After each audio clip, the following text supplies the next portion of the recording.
আমন্ত্রণ সবাইকে hour democracy অনুষ্ঠানে। সঙ্গে আছে আমি ডক্টর তৌহিদুল হক। দর্শক, অনুষ্ঠানটি শুক্র থেকে রবি এই 3 দিন একই সময় আরটিভিতে নিয়মিত সম্প্রচার হয়। দেখার অনুরোধ রইল। দর্শক, শেখ হাসিনা সরকারের ক্ষমতাচ্যুতির 1 মাস পূর্তিতে এবং শহীদদের স্মরণে শহীদি মার্চ কর্মসূচি পালন করেছে বৈষম্য বিরোধী ছাত্র আন্দোলন।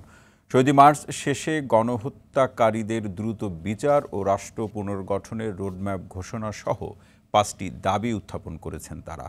এদিকে সংবিধান ও রাষ্ট্র ব্যবস্থার সংস্কার এবং অর্থনৈতিক মুক্তির লক্ষ্যে 31 দফা রূপরেখা বাস্তবায়নে তৃণমূলে যাওয়ার সিদ্ধান্ত নিয়েছে বিএনপি ও সমমনা দলগুলো।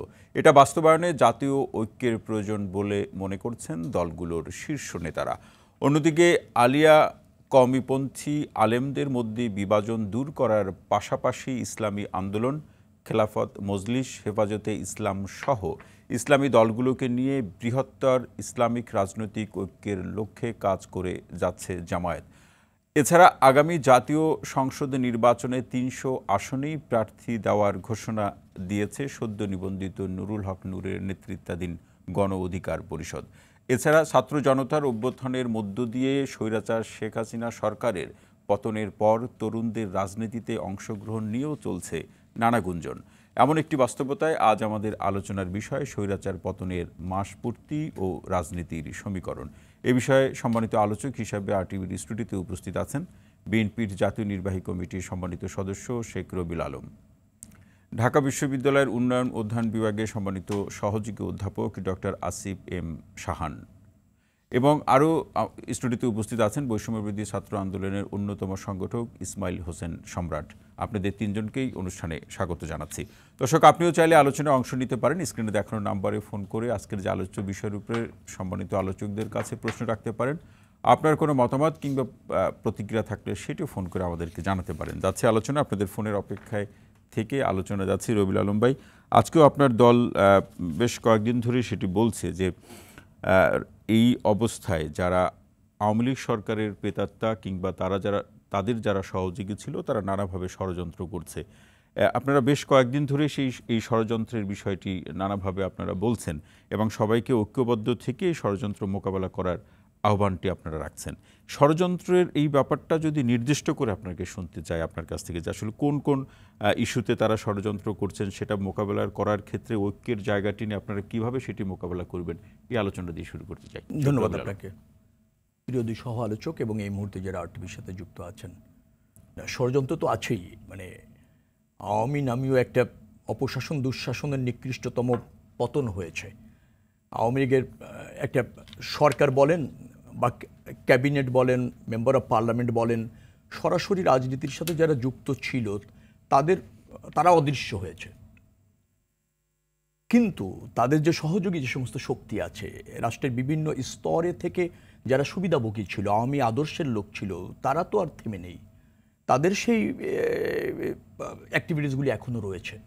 রাষ্ট্রকে অস্থির করা, জাতির প্রয়োজনে একটা অন্তর্বর্তীকালীন সরকার হয়েছে, অনেক ভীষণ নিয়ে তারা আসছে এবং সমস্ত রাজনৈতিক দল, ছাত্র জনতা ঐক্যবদ্ধভাবে এই সরকারকে সমর্থন দিচ্ছে। এই সরকারকে সফল হতেই হবে, কারণ আমাদের এই আন্দোলনটা সফল করেছে কিন্তু একটা মহৎ এবং বৃহত্তর স্বার্থে, জাতীয় ঐক্যবদ্ধভাবে করেছে। তো সেইগুলি যাতে ভুলণ্ঠিত হয়ে যায় সেই চক্রান্ত তো ফ্যাসিবাদীদের আছে, রিজিওনালি আছে, ইন্টারন্যাশনালি আছে, ডোমেস্টিক্যালি আছে, এবং তার কিছু কিছু নিদর্শন আমরা দেখতে পাচ্ছি। যে সরকারটি আছে তাকে ব্যর্থ করার জন্য অনেক অযৌক্তিক দাবি, অনেক অযৌক্তিক মুভমেন্ট, সব কিছু একবার দেখবেন যে সামনে চলে আসছে। সেগুলোকে মোকাবেলা করবেন কিভাবে? না, মোকাবেলা তো নিশ্চয়ই জাতীয় ঐক্যবদ্ধভাবে করছে। আবার ধরেন যে সরকারটি আছে তাদের একটা জাতির কাছে কমিটমেন্ট রয়েছে, একটা বৃহত্তর জাতীয় স্বার্থে কিন্তু আজকের এই সরকার এবং এই জাতি মুখিয়ে আছে। আমি যদি বলেন উন্মুখ হয়ে আছে, সফল তো হতেই হবে, মোকাবেলা তো করেছে জাতি। এই নিকৃষ্টতম সরকারটির কি নিকৃষ্টতম পতন হয়নি পৃথিবীর ইতিহাসে? হয়েছে তো। আমার জানা মতে এই ধরনের একটা সরকারের পতন আপনার আর দৃষ্টান্ত খুঁজে পাবেন না। পৃথিবীতে অনেক স্বৈরাচার ছিল, স্ট্যালিন ছিল, আপনি বলেন যদি বলেন সুহার্তো ছিল, হোসনে মুবারক ছিল, আইয়ুবও চেষ্টা করেছে, নির্বাচন থেকে শেষ মুহূর্তে সরে গিয়েছে, এরশাদ চেষ্টা করেছে, তারও পতন হয়েছে। কিন্তু এইভাবে একটি রাজনৈতিক দলের বা ধরেন ফ্যাসিবাদী সরকারের পতন পৃথিবীতে সবচেয়ে নিকৃষ্টতম পতন। তো সেটা কারা করেছে? জনগণ করেছে।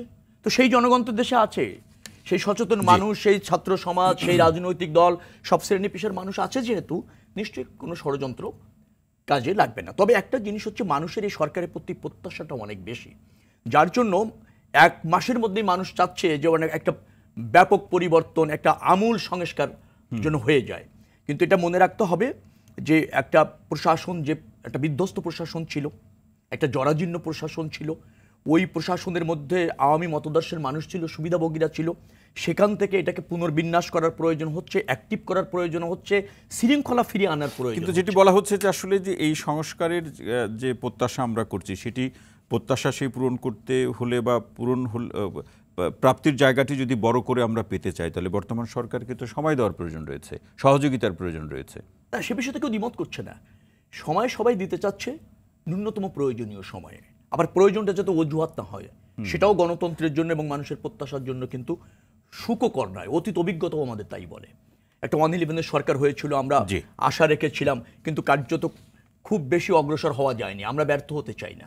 আমরা চাই এই সরকার প্রাতিষ্ঠানিক সংস্কার, প্রশাসনিক সংস্কার, নির্বাচন ব্যবস্থাপনার সংস্কার, যেগুলি একান্তই একটা গ্রহণযোগ্য নির্বাচনের জন্য প্রয়োজন, বাংলাদেশের গণতন্ত্র টেকসই করা প্রয়োজন, রাষ্ট্র কাঠামোতে যে পরিবর্তনগুলি দরকার সেইগুলি প্রয়োজন। কিন্তু আপনাকে মনে রাখতে হবে যে সরকার ইচ্ছা করলেই আমূল পরিবর্তন করতে পারবে না, কারণ সরকার শুধু শাসন বিভাগের দায়িত্ব পালন করছে, আইন বিভাগটা বর্তমান বাংলাদেশে এই অবস্থাতে নেই। যার ফলে আইন বিভাগের যে সহযোগিতা, যে সমর্থন, যে অনুমোদন, সেখানে কিছু ঘাটতি আছে বিধায় আমি মনে করছি না যে পরিপূর্ণ সংস্কার বা পরিপূর্ণ রাষ্ট্র বিনির্মাণ সম্ভব হবে। তবে এই সরকার নিশ্চয়ই বাংলাদেশের মানুষের প্রত্যাশা অনুসারে টেকসই গণতন্ত্র, জবাবদিহিমূলক সরকার, জবাবদিহিমূলক রাষ্ট্র কাঠামো বিনির্মাণে সক্ষম হবে। শাকিরুল আলম ভাই, অসংখ্য ধন্যবাদ। Doctor Asif M Shahan sir, আপনার কাছে আসতে চাই, যেমনটি শাকিরুল আলম ভাই বলছিলেন যে এই সরকার কাছে আমাদের যে প্রত্যাশা, সংস্কারের লক্ষ্যে তাদের যে উদ্যোগগুলো আমরা দৃশ্যমান দেখছি, সেই প্রেক্ষাপটে সময় এবং জুলাই গণহত্যার সাথে যারা জড়িত আওয়ামী লীগ সরকারের বিচার এবং একই সাথে নির্বাচন, এই দুইটিকে পাশাপাশি রাখলে চলমান রাজনীতিতে যে সমীকরণের চিত্রগুলো আমরা দেখছি, এটি এবং বারবার বিএনপি সহ রাজনৈতিক দলগুলো ষড়যন্ত্রের কথাও বলছে, এই জায়গা থেকে আবার ভিন্ন কোনো বাস্তবতা, ভিন্ন কোনো সমীকরণের দিকে আমরা যাচ্ছি কিনা? ভিন্ন কোনো সমীকরণের সম্ভাবনা তো এখন পর্যন্ত দেখা যাচ্ছে বলে মনে হচ্ছে না। আমি একটু একটা একটা করে উত্তর দিই। জি, প্রথমে যদি আসি হচ্ছে গিয়ে ষড়যন্ত্রের কথা, ষড়যন্ত্রের যেই সন্দেহ বা ষড়যন্ত্রের যে ব্যাপারটা, সেটাকে আসলে উড়িয়ে দেওয়ার কোনো বাস্তবতায় আমরা নেই। আমরা সবাই জানি যে যখন একটা অভ্যুত্থান হবে, তার পাল্টা একটা অভ্যুত্থান সবসময় একটা রিয়েল পসিবিলিটি, সেটা হতে পারে। এবং যারা পরাজিত শক্তি, তাদের ক্ষমতা আমরা দেখেছি, তারা যে হচ্ছে গিয়ে সব কিছু ছেড়ে দিয়ে সব কিছু একদম গ্রহণ করে নেবেন, সেই বাস্তবতা দুনিয়ার কোনো রাজনৈতিক দলই বা কোনো রাজনৈতিক শক্তি, অপশক্তি বলি বা যাই বলি না কেন, সে সেভাবে কাজ করে না। সো ষড়যন্ত্রের যে ব্যাপারটা আছে সেটা হতে পারে। এখন এখানে কথাটা হচ্ছে যে আমরা ছাত্রদের উপর বা ছাত্র জনতার উপর নির্ভরশীলতার কথা বলছি, খুব ভালো কথা, কিন্তু একই সাথে আমাদের একটা সরকার আছে। সরকার বলতে আসলে আমরা কি, আমরা আমাদের একটা রাষ্ট্র ব্যবস্থার মধ্যে আছে। সরকার কিন্তু বারবার ছাত্র জনতার উপর নির্ভরশীল থেকে, তাহলে কিন্তু সরকারের গ্রহণযোগ্যতার ব্যাপারেও প্রশ্ন চলে আসে, যেটা আমরা কেউই আশা করিনি। এই সরকারকে আমরা যেটা বারবার বলছি, সফল হতে হবে। সরকারের বেশ কিছু ক্ষেত্রে খুব স্টার্ন কিছু অ্যাকশন নিতে হবে, সরকারকে সরকারের মতো কাজ করতে হবে। কারণ অলরেডি সমন্বয়কদের থেকে এবং ছাত্রদের কাছ থেকে যে বক্তব্যটা এসেছে যে ওনারা একটা প্রেশার গ্রুপ হিসেবে কাজ করবেন। তাহলে প্রেশার গ্রুপ হিসেবে কাজ করার মানেটা হচ্ছে, কারণ দেখুন যে কথাটা আমি আগে অনেকবার বলেছি, বর্তমান সরকার ডক্টর মোহাম্মদ ইউনূসের নেতৃত্বাধীন সরকারকে যে সহযোগিতা তাদের প্রয়োজন, সেই সহযোগিতা কি তারা পাচ্ছেন? মানে রাজনৈতিক দল, নাগরিক সমাজ, ছাত্র জনতার পক্ষ থেকে, ছাত্র জনতার কাছ থেকে যে পাচ্ছেন, সে ব্যাপারে তো আমার মনে হয় না যে কারো কোনো দ্বিমত আছে। কারণ যখনই হচ্ছে গিয়ে ছাত্রদের কাছ থেকে, ব্যবসাদের কাছ থেকে যেই সাহায্য দরকার পড়ছে, সেটা উনি পাচ্ছেন। এখন যে কারণে আমার মনে হয়, যে কারণে প্রশ্নটি আসছে সময়ের ব্যাপারটা, রাইট, এই কারণেই তো আপনি বলছেন যে হচ্ছে কি রাজনৈতিক দলগুলোর কাছ থেকে সেটা আসছে কিনা। দেখুন এখনো কিন্তু সরাসরি মানে প্রথমে আমরা একটু শুনেছিলাম যে 3 মাসের মধ্যে নির্বাচন দিতে হবে, এরকম কোনো কিছু বক্তব্য এসেছিল। তারপরে কিন্তু আমার মনে হয় যে প্রত্যেকটা রাজনৈতিক দল যারা আছেন এখন তারা ম্যাচুরিটির পরিচয় দিয়েছেন, তারা একটা কথা বলছেন যে ন্যূনতম একটা সময় তারা দিতে চান। এটা একটা পজিটিভ সাইন যে তারা সময় বেঁধে দিচ্ছেন না, কিন্তু ন্যূনতম। এখন যে প্রশ্নটা আসছে যে এর মাঝখানে এই যে ন্যূনতম সময়ের মধ্যে কি কি করতে হবে। যদি শুধু নির্বাচনের কথা বলেন তাহলে কিন্তু ন্যূনতম সময়ের একটা মানদণ্ড, সেটা 3 মাস বা এরকম কিছু একটা। কিন্তু আপনি যখন সংস্কারের কথা আসছেন, প্রতিষ্ঠানের সংস্কারের কথা আসছেন, প্রতিষ্ঠানের সংস্কার বলতে আসলে আমরা কি বুঝছি এইটা আমাদের ডিফাইন করতে হবে, এটা আমাদের বের করতে হবে। আমরা কি আমলাতন্ত্রের সংস্কারের কথা বলছি, নির্বাচন ব্যবস্থার সংস্কারের কথা বলছি, আমরা কি আরো সামনে এগোতে যাচ্ছি? কারণ নির্বাচন ব্যবস্থার সংস্কারের কথা যদি বলি তাহলে কিন্তু কনস্টিটিউশনে হাত দেওয়ার ব্যাপারটা চলে আসে। যদি কনস্টিটিউশনে আমাদের হাত দিতে হয় তাহলে আরেকটা প্রশ্ন এসে যায় আমরা কতখানি হাত দিব। এই সংস্কারে যে রাষ্ট্র কাঠামোর যে সংস্কার, ছাত্র জনতা যে কথাটা বারবার বলে আসছেন আগস্টের 5 তারিখ থেকে, যে আমরা একটা রাষ্ট্র কাঠামোর সংস্কার চাই যাতে যেই অপশাসন আমরা দেখেছি সেরকম কোনো অবস্থান যাতে পুনরাবৃত্তি কখনোই না হয়। তো সেটা কিন্তু খুব গুরুত্বপূর্ণ একটা ব্যাপার, এবং সেটার জন্য কিন্তু হচ্ছে কি আমাদের সংবিধানের সংস্কারের প্রয়োজন আছে। মানে এখানে কি আপনার কাছে মনে হয় যে জুলাই গণহত্যার বিচার এবং নির্বাচন দুটি কাজ বড় যে প্ল্যাটফর্ম বা ক্যানভাস, সেটি করতে গিয়ে সরকারকে নিশ্চয়ই এই দুটি কাজের মধ্যে সমন্বয় করেই রাজনৈতিক দলগুলোর সহযোগিতা, যে কাছ থেকে যে সহযোগিতা, সেটি নিয়ে এই দুটি বড় কাজ, পাশাপাশি রাষ্ট্র সংস্কারের প্রশ্নে অন্যান্য যে কাজগুলো রয়েছে? অবশ্যই, কারণ দেখুন সরকার কিন্তু অলরেডি কাজ শুরু করেছে। সরকার অলরেডি বেশ কিছু রাজনৈতিক দলের সাথে মত বিনিময় সভা শুরু করেছে, সেখান থেকে বেশ কিছু প্রস্তাব চলে এসেছে। বিএনপির 31 দফা একটি প্রস্তাব আছে। এখন দেখুন বিএনপির যে 31 দফা প্রস্তাব, সেখানে দ্বিকক্ষ বিশিষ্ট শাসন ব্যবস্থার কথা বলা আছে। এখন যদি রাষ্ট্র কাঠামোর সংস্কারে এই দ্বিকক্ষ বিশিষ্ট এই জিনিসটাকে আমরা আনতে চাই তাহলে আপনাকে সংবিধানে হাত দিতে হবে, কারণ সংবিধানে এটা তো সংবিধানের পরিবর্তন ছাড়া তো এটা হবে না। আমার মনে হয় না যে বিএনপি খুব আপত্তি করবে যে সংস্কার তারা দাবি করছে সে সরকার যদি সেক্ষেত্রে বিএনপির একটা প্রস্তাব ছিল বর্তমান সরকারের কাছে রোড ম্যাপ ঘোষণা করা, যে আসলে কি কি করতে চায়, তাহলে সেই কি করতে চায় তার উপরে তো আসলে কোথায় কি পরিবর্তনগুলো করতে হবে সেটা নির্ভর করবে। অ্যাবসলিউটলি, বাট সেটার জন্যই তো আপনার স্টেক হোল্ডারদের সাথে কনসালটেশন করতে হবে, কারণ বিএনপি যেমন একটি রাজনৈতিক দল, আরো তো অন্যান্য রাজনৈতিক দলগুলো আছে, প্রত্যেকের কাছ থেকে তো নিয়ে আপনি একটা কমন প্ল্যাটফর্ম পাবেন, তারপরে না আপনি হচ্ছে কি আপনার রূপরেখাটি রূপরেখা। এই প্রসঙ্গে আরো শুনবো doctor Asif M Shahan sir, অসংখ্য ধন্যবাদ। ইসলাম হোসেন সম্রাট, আপনার কাছে আসতে চাই। প্রথমে এই ষড়যন্ত্রের প্রসঙ্গে একটু শুনতে চাই আপনার কাছে। প্রশ্নটি হলো এরকম যে ষড়যন্ত্রের কথা রাজনৈতিক দলগুলো বলছে যে এখনো বাংলাদেশ নিয়ে ষড়যন্ত্র হচ্ছে, রাষ্ট্র সংস্কার যাতে না হয় সেই লক্ষ্যে একটা বিগত সরকারের যারা প্রেতাত্মা বা সহযোগী শক্তি ষড়যন্ত্র করছে, সেই ষড়যন্ত্র রুখে দেওয়ার বা প্রতিহত করা কিংবা মোকাবেলা করার ক্ষেত্রে ছাত্র জনতার পক্ষ থেকে আপনাদের প্রস্তুতি বা কিভাবে আপনারা মোকাবেলা করতে চান? ধন্যবাদ জানাচ্ছি আপনাকে এবং আমার সাথে যে দুজন বিজ্ঞ আলোচক ছিলেন। আমরা বলতে চাই যে বাংলাদেশের ইতিহাসে ধরেন 1971 সালের মহান মুক্তিযুদ্ধের পরে যেই বিপ্লবটা হয়েছে, এই বিপ্লবটা আর কখনো হয় নাই। এটা হচ্ছে বাংলাদেশের ইতিহাসে মানে দ্বিতীয় মুক্তিযুদ্ধ আমি যদি বলি সেটা ভুল হবে না। এবং এত বড় গণহত্যা অন্য কোনো সরকার বা অন্য কোনো ফ্যাসিস্ট, অন্য কোনো স্বৈরাচারও চালায় নাই, যেটা শেখ হাসিনা সরকার গণতন্ত্রের মোড়কে এসে স্বৈরাচার হয়েছে, সেখান থেকে ফ্যাসিস্ট হয়েছে। অর্থাৎ প্রথমে পুরো দেশটাকে দলীয়করণ করেছে, দলীয়করণ করার পরে মানে বাংলাদেশে আওয়ামী লীগ বলতে কিছু নাই, শুধু শেখ হাসিনা যা বলবে তা হবে। অর্থাৎ প্রথমে সে দেশের মানুষ এবং রাজনৈতিক দলগুলোকে ভায়োলেট করেছে, একদলীয় শাসন ব্যবস্থা কায়েম করেছে গণতন্ত্রের মোড়কে। সেকেন্ডলি হচ্ছে এই একদলীয় ব্যবস্থা থেকে তিনি এক ব্যক্তির ব্যবস্থায় চলে এসেছে। মানে কোথায় একটা সুইফেন নিয়োগ হবে সেখানেও যদি বলে যে এটা আফা বলেছে, এটা উনি বলেছে, মানে কি একটা দেশের অবস্থা। অর্থাৎ তার দলটাও শেষ পর্যন্ত মানে গণতন্ত্র এবং দেশের শাসন ব্যবস্থা থেকে ছিটকে পড়েছে, যেটা আপনারা 5ই আগস্ট দেখতে পেয়েছেন। যে এই ঘটনাটার পরে মানে যেই আমাদের যে বিপ্লবটা হয়েছে, এই বিপ্লবটার পরে আপনারা দেখেছেন কি কোথাও যে বাংলাদেশের এত বড় আওয়ামী লীগের এত বড় সংগঠন, কিন্তু আমরা দেখতে পাচ্ছি যে আওয়ামী লীগের যদি সত্যিকার অর্থে যদি আওয়ামী লীগ বলতে একটা রাজনৈতিক দল থাকতো, তাহলে সেখানে তো তারা বিদ্রোহ করার কথা ছিল, তারা আওয়ামী লীগের ব্যানারে কোথাও দাঁড়িয়ে তারা তাদের নেত্রীর পক্ষে কথা বলার কথা ছিল, দেশের পক্ষে কথা বলার কথা ছিল। কিন্তু এই ঘটনাটা কেন হয়েছে? অর্থাৎ একটা দলকে একটা ব্যক্তি দখল করেছে, ব্যক্তি যখন পালিয়ে গেছে দলটাও পালিয়ে গেছে। তো এটা আমরা খুব আফসোস করি আমরা, যে বাংলাদেশে যেই দলটা বাংলাদেশের স্বাধীনতার যুদ্ধে এত সংগ্রাম রেখেছে, এত ঐতিহাসিক একটা দলকে তিনি ধ্বংস করে দিয়ে মানে এই দেশের মাটি থেকে বাংলাদেশ আওয়ামী লীগ নামটা মুছে দিয়েছে, যিনাকে আমরা বাংলাদেশের সবাই শ্রদ্ধা করতো, মানে বঙ্গবন্ধু শেখ মুজিবুর রহমান, সেই নামটা আজ প্রশ্নবিদ্ধ করে দিয়েছে শুধুমাত্র একটি ব্যক্তি। না, তাহলে ষড়যন্ত্রের ভয়টা আমরা পাচ্ছি কেন? আমরা ষড়যন্ত্র বলতে মানে যারা অপরাজনীতি করে, দুষ্কৃতিকারী, তাদেরকে সবসময়ই আমরা তাদের থেকে সচেতন থাকতে হবে। আমরা যদি এখন একটা গণতান্ত্রিক সরকারও সৃষ্টি করি, ভোটের মাধ্যমে যদি জনগণের মাইন্ডেড নিয়ে একটা সরকার আসে, সেখানেও সেই সরকারের ষড়যন্ত্র যারা করবে, যারা দুষ্কৃতিকারী, তারা কিন্তু ওই সরকারকে ব্যর্থ করার জন্য থাকবে। এই মানে যারা সন্ত্রাসী দুষ্কৃতিকারী, যারা ষড়যন্ত্র করবে, তারা একই যে এই বিপ্লবী সরকারের বিরুদ্ধে যে ষড়যন্ত্র করবে, আমাদের নির্বাচিত সরকার আসলে তার বিরুদ্ধেও ষড়যন্ত্র করবে। অর্থাৎ ষড়যন্ত্র মানে যারা ষড়যন্ত্র করে তারা সব সময় থাকবে। বাংলাদেশের ইতিহাসের সাথে যদি আপনি 1971 সাল থেকে দেখেন, প্রতিটা সরকারের পেছনে কিন্তু ষড়যন্ত্র হয়েছে, বিশেষ করে বিপ্লবী সরকার এবং গণতান্ত্রিক সরকারগুলোকে তাদেরকে কাজ করতে দেওয়া হয় নাই। তা আমরা যেটা বলবো, এই ষড়যন্ত্রকে রুখে দেওয়ার জন্য বাংলাদেশের ছাত্র এবং যুব সমাজ, তার পাশাপাশি বাংলাদেশের প্রত্যেকটা রাজনৈতিক দল আমরা মনে করি আমাদের সাথে এখন একই কাতারে এসেছে যে এই বিপ্লবী সরকারকে কোনোভাবে প্রশ্নবিদ্ধ করতে দেওয়া যাবে না।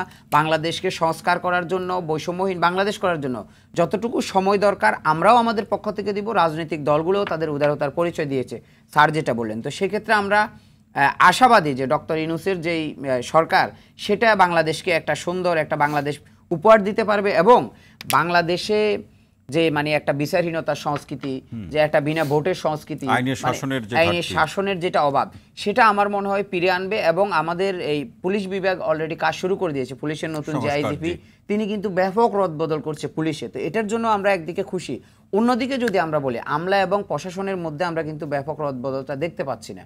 অর্থাৎ যারা দীর্ঘদিন আওয়ামী সরকারকে সার্ভ করেছে, তাদের এজেন্ডা বাস্তবায়ন করার জন্য এক ব্যক্তির, এক দলের, তো তাদেরকে কিন্তু বেশ কিছু পরিবর্তন তো হয়েছে। না, পরিবর্তন হয়েছে ডেফিনেটলি, কিন্তু আমরা চাচ্ছি যে যত দ্রুত সম্ভব, অর্থাৎ আমি যদি কাজ করতে চাই, এটা যদি আমি বাংলাদেশকে যদি এই বিপ্লবী সরকার যদি মনে করে যে ওনার নিজের ঘর, তাহলে এই ঘর থেকে অবশ্যই আমি ফ্যাসিস্ট সরকারের যারা সহযোগী ছিল তাদেরকে সরিয়ে দিতে হবে। তাহলেই আমি মানে শান্তিপূর্ণভাবে কাজ করতে পারবো, আমার ঘরে থাকতে পারবো, আমার দেশ সাজাতে পারবো। তো এটা আমি মনে করি যে এই সরকারের জন্য একটা চ্যালেঞ্জ বলবো না এটাকে, এটা হচ্ছে মানে কাজ করার একটা পরিবেশ তৈরি করা। এই সরকারের আমি মনে করি চ্যালেঞ্জ বলতে কিছু নেই, কারণ এই সরকারকে আপনারা দেখেছেন, মানে আমি আবারও রিপিট করছি, মানে বাংলাদেশের ইতিহাস নতুন করে হয়েছে। তো এই বিপ্লবী সরকারকে তো বাংলাদেশের 90-95% জনগণ তো তাদের ম্যান্ডেট দিয়েই দিয়েছে যে আপনারা যা যা করা দরকার সংস্কার করুন, পরপর 3টা জাতীয় নির্বাচন যেন কেউ বিনা ভোটে করার দুঃসাহস না পায়, একটা নির্বাচন কমিশন করুন, প্রকৃত অর্থে তথাকথিত নির্বাচন কমিশন নয়। অর্থাৎ এটা একটা এমন একটা নির্বাচন কমিশন হবে যেই দলের জনপ্রিয়তা আছে তারা যদি বারবার সুষ্ঠু ভোটের মাধ্যমে নির্বাচন আসে, আমি মনে করি বাংলাদেশের জনগণের কোনো এবং আমাদেরও কোনো আক্ষেপ থাকার কথা না। আমরা চাচ্ছি বাংলাদেশে ভোটের সংস্কৃতি ফিরে আসুক এবং মানে বিচারহীনতার সংস্কৃতিটা উঠে যাক। ইসমাইল হোসেন সম্রাট, অসংখ্য ধন্যবাদ। শেখ রুবেল আলম ভাই, কয়েকটি প্রশ্ন, সেটা হচ্ছে যে আপনার দল বলছে, বিএনপি বলছে যৌক্তিক সময়, ওই প্রশ্নটা নিয়ে আরেকটু আলোচনা শুনতে চাই। যৌক্তিক সময় নির্বাচন, বাংলাদেশ জামায়াতে ইসলামী বলছে সংস্কার শেষে নির্বাচন।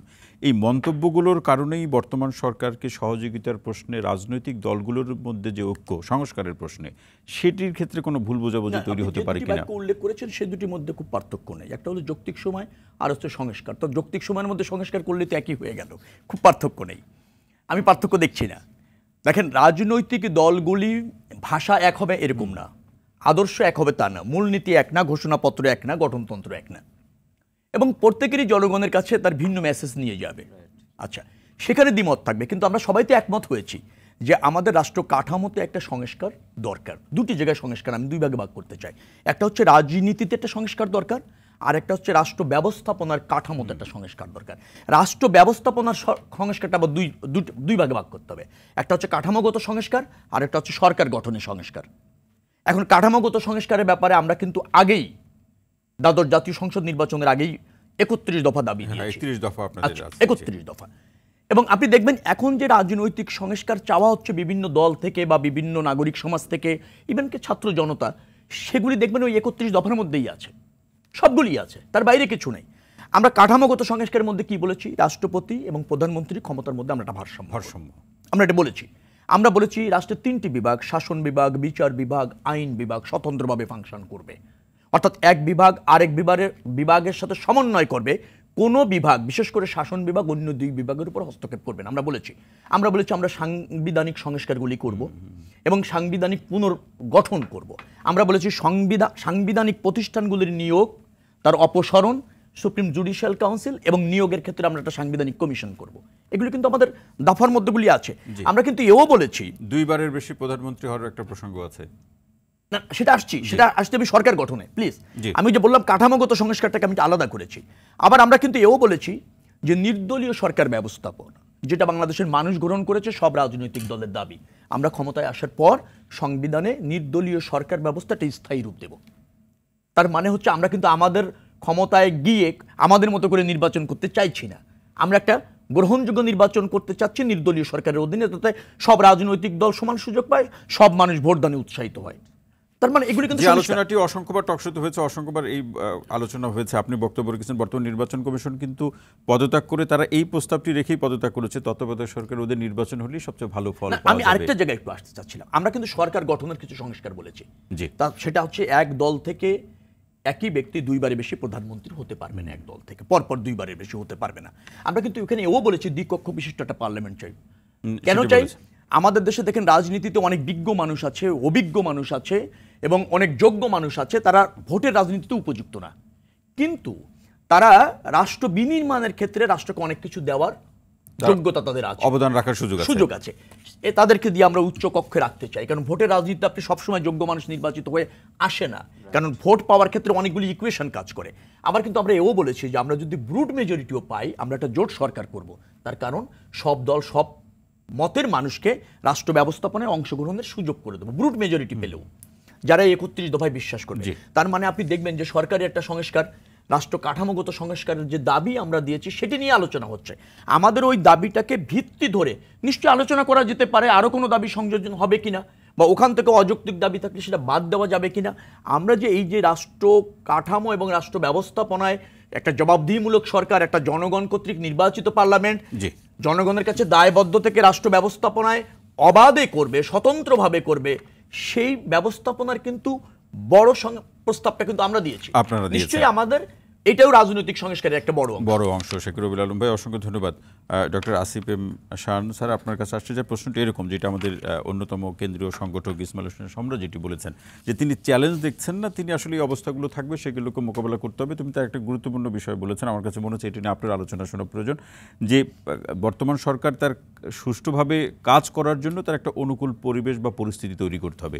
এই পরিবেশ বা পরিস্থিতি তৈরি করার লক্ষ্যে যে কাজগুলো তারা করেছে, যে উদ্যোগগুলো তারা গ্রহণ করেছে, সেই জায়গাতে সন্তুষ্টির জায়গা বা যথেষ্ট কিনা, এই প্রশ্নে আপনি কি দেখছেন? এখন পর্যন্ত আমরা যেটা দেখেছি যে এগেইন প্রথমত যে জিনিসটি করা দরকার ছিল, যে মানে সরকার শুরু থেকে যেটা বলেছে যে আইন শৃঙ্খলা পরিস্থিতির যে অবস্থা আমরা দেখেছি সেটার উন্নতি ঘটাতে হবে। জুলাই আগস্ট হত্যাকাণ্ড যা হয়েছে সেটার বিচারের ব্যবস্থা করতে হবে। এই জিনিসপত্রগুলো আমরা দেখছি। এখানে মাঝে মাঝে যে কিছু ব্যত্যয় ঘটেনি সেটি কিন্তু বলা যাচ্ছে না, কিছু কিছু সমস্যা এর মাঝখানে হয়েছে। আমরা কিছু ক্ষেত্রে হচ্ছে গিয়ে মবের অ্যাক্টিভিটিস আমরা দেখেছি আমরা, এবং একটা প্রশ্ন এসেছে যে যেই মামলাগুলো দেওয়া হচ্ছে সেই মামলাগুলোর মেরিট নিয়ে প্রশ্ন আসছে, লিগ্যাল মেরিট নিয়ে প্রশ্ন আসছে, কারণ আমরা এই প্রশ্নটা, হ্যাঁ, কারণ আমরা ওই জায়গায় আবার ফেরত যেতে চাই না যে আপনি মামলা করলেন, পরে জিনিসটা এমন দাঁড়ালো সেই মামলাটাকে আমি দাঁড় করাতে পারছি না। যদি তার ফাঁক দিয়ে, যেটা বলা হচ্ছে যে ফ্যাসিবাদী ঋষিরা যদি সেই ফাঁক দিয়ে বের হয়ে যান, তো তাহলে তো হচ্ছে কি আসলে কোনো লাভ হলো না। সো ওই জায়গাগুলোতে সতর্ক হওয়ার প্রয়োজন আছে। কিন্তু যে জায়গাটা গুরুত্বপূর্ণ, ইনেবলিং এনভায়রনমেন্ট, সেটা যেমন দরকার। এখন আপনি সেই এনভায়রনমেন্টটা পেলেন, তারপরে আপনি সেটাকে ব্যবহার করে কি করছেন সেই উদ্দেশ্যে কাজ করার ক্ষেত্রে দেখুন বারবার সংস্কারের কথাটা চলে আসছে। আমি যদি একটু সংস্কারের ব্যাপারটা আরেকটু ফেরত যেতে চাই, সম্রাট খুব চমৎকার একটা কথা বলেছেন যে আমরা যদি বিগত সরকারটাকে ব্যবচ্ছেদ করি তাহলে গণতন্ত্রের মোড়কে আমরা একনায়কতন্ত্রের বিস্তার দেখেছি। দেখুন একটা কথা আমরা, এবং উনি বলেছেন যে এটা কনসেন্ট্রেশন অফ পাওয়ার, একদম এক ব্যক্তি এক দলের হাতে ক্ষমতা চলে গেছে।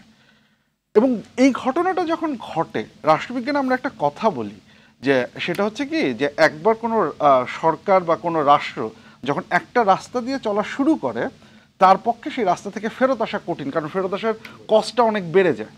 সে তখন বারবার চায় ওই রাস্তা দিয়েই যেতে।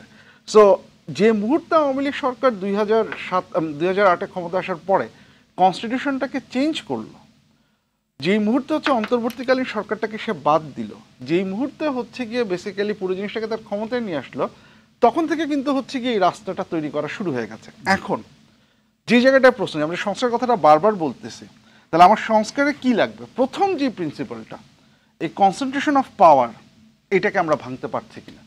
31 দফায় যেটা বলা হচ্ছে, দেখুন আমরা এখন আর বুলেট পয়েন্টে সন্তুষ্ট থাকতে চাই না, আমরা বিস্তারিত জানতে চাই। রাষ্ট্রপতি ও প্রধানমন্ত্রীর মধ্যে ক্ষমতার ভারসাম্য, খুব চমৎকার কথা। কিভাবে হবে? রাষ্ট্রপতিকে কি আপনি ভেটো পাওয়ার দিবেন?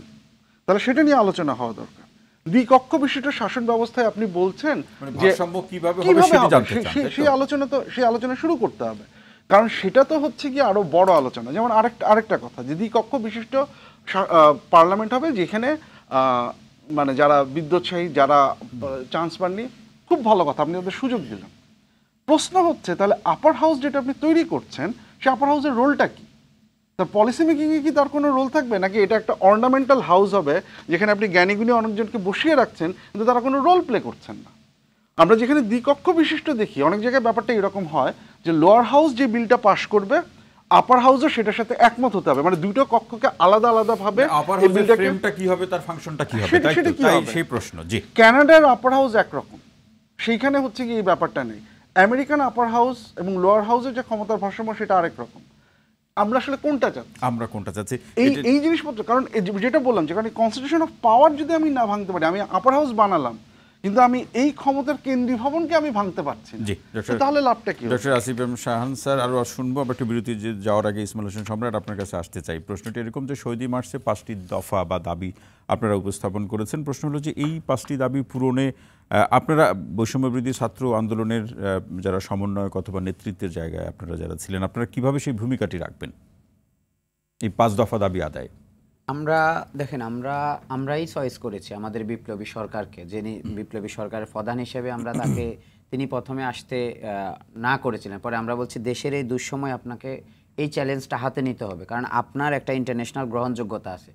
এই সরকার যা করেছে ইন্টারন্যাশনালি বাংলাদেশের ইমেজকে এত ক্ষুণ্ণ করেছে যে অন্য কোনো ব্যক্তির পক্ষে এসে এই মুহূর্তে দাঁড়িয়ে থেকে এটা সম্ভব না। ইন্টারন্যাশনালি মানে গ্রহণযোগ্যতা এবং ক্লিন ইমেজটা ফিরিয়ে আনার জন্য বাংলাদেশের প্রত্যেকটা বাহিনীকে এই সরকার যেভাবে একদলীয়করণ করেছে এবং বিতর্কিত করেছে, বাংলাদেশ সেনাবাহিনীকে পর্যন্ত, সেনা প্রধানের মানে আপনার দেখেছেন যে অপরাধ, সেটা আল জাজিরা পর্যন্ত নিউজ হয়েছে। তো এই জায়গায় আমরা মনে করেছি যে ডক্টর ইউনূসের সরকার ছাড়া এই সমস্যার কোনো সমাধান নেই।